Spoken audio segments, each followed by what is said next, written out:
Hello everyone, I'm Meteorologist Charlie Ironmonger. Thank you so much for joining me today for your 9 a.m. news and weather update from the First Alert Desk. Now we've got news out of Pitt County where a man is facing rape charges after he was arrested yesterday.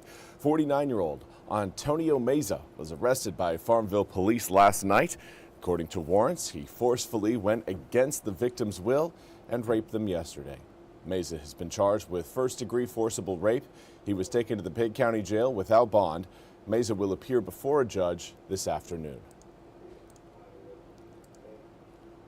And in other news, we want to highlight President Trump's trip across Asia as trade deals again are at the front and center of concerns, especially as reports suggest that China may start buying American soybeans again.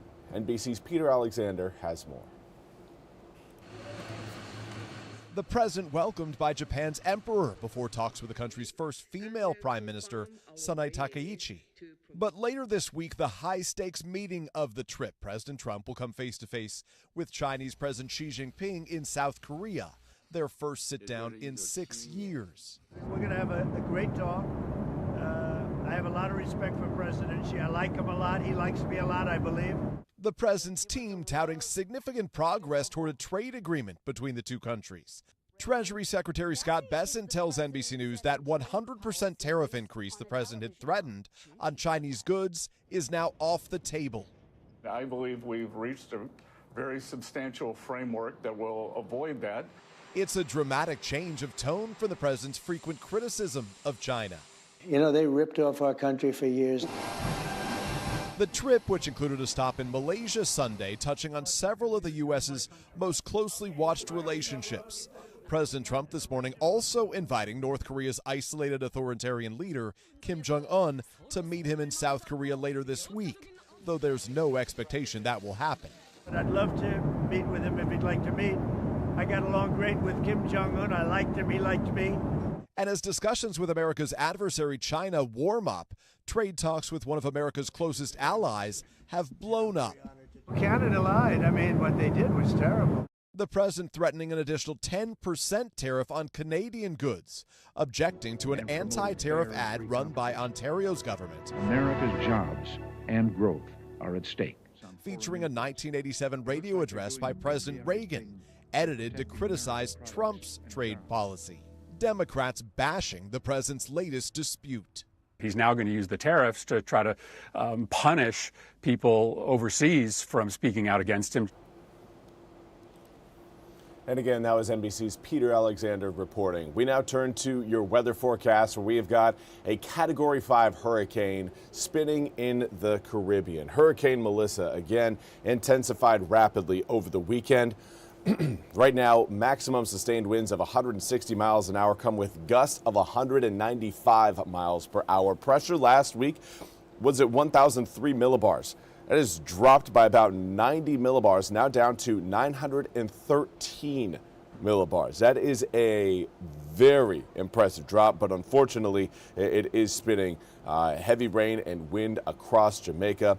The system is moving west right now at 3 miles an hour. This will be a system that cruises over Jamaica and over Cuba and then head towards Bermuda as a Category 2 or Category 1 hurricane. That puts it about 600 miles off of our coast. Will we see some wave energy along our coast from this system? Certainly a possibility. Right now it's looking more and more likely. Now the wave energy isn't going to be quite as great by the time it moves over the Turks and Caicos island chain, and even beyond that all the way towards Bermuda, compared to where it is right now. Right now, again, it is at its strongest, but once it moves over Cuba, it's going to take a hit due to the mountains and topography of Cuba. They're not huge, but they are enough to really throw a tropical storm off a little bit and push it off its game. Now, we do have our own concerns today across eastern North Carolina. We've got a coastal flood advisory in effect due to strong winds across Beaufort, Pamlico, southern Craven, and down East Carteret County, along with the entirety of the Outer Banks.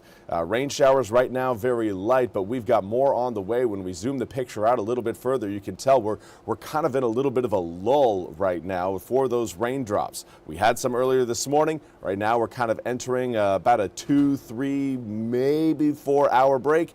And then all of that rain you're seeing back towards the west and across South Carolina and Georgia, that's all going to be moving through eastern North Carolina. So get ready again for certainly a cloudy, but also a fairly damp day, especially in the afternoon. Right now, air temperatures reading in the mid-50s throughout most of eastern North Carolina. As you get closer to the Virginia line and closer to I-95, you're looking at more of the low 50s. Closer to the water, low 60s. Regardless, everyone again is going to be cool today thanks to the northeasterly winds and the cloud cover that's present throughout the area. Kind of a big picture look at what we've got going on. We're going to have multiple rounds of rain rolling across eastern North Carolina over the next few days. First one is going to essentially take up 2 days. We've got it already today, but there Tuesday morning, you still see that low pressure system sitting off to our west. And that means that rainmaker, again, is still going to have some drops for eastern North Carolina as it moves over the entirety of the state. Then we get into Wednesday, possibly some lingering showers along the coast, but you can clearly see we've got another low pressure system and frontal system further off to the west. That'll be moving through coming up on Thursday. Hopefully clear by the time we reach Friday, but here's a look at that full 8-day forecast. Currently Friday looking pretty good. Passing showers Thursday.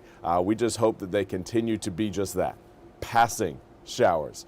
Overnight lows Friday night into Saturday morning down into the low 40s. So if you are doing any trick-or-treating, it will be chilly out there. Make sure you have enough layers on, enough things to keep you warm so you don't have to quit out on the trick-or-treating early. That's all we have time for today's 9 a.m. news and weather update from the First Alert Desk. I want to thank you all so much for joining me. We'll be back with more news and weather coming up at the top of the hour. Until then, have a fantastic Monday.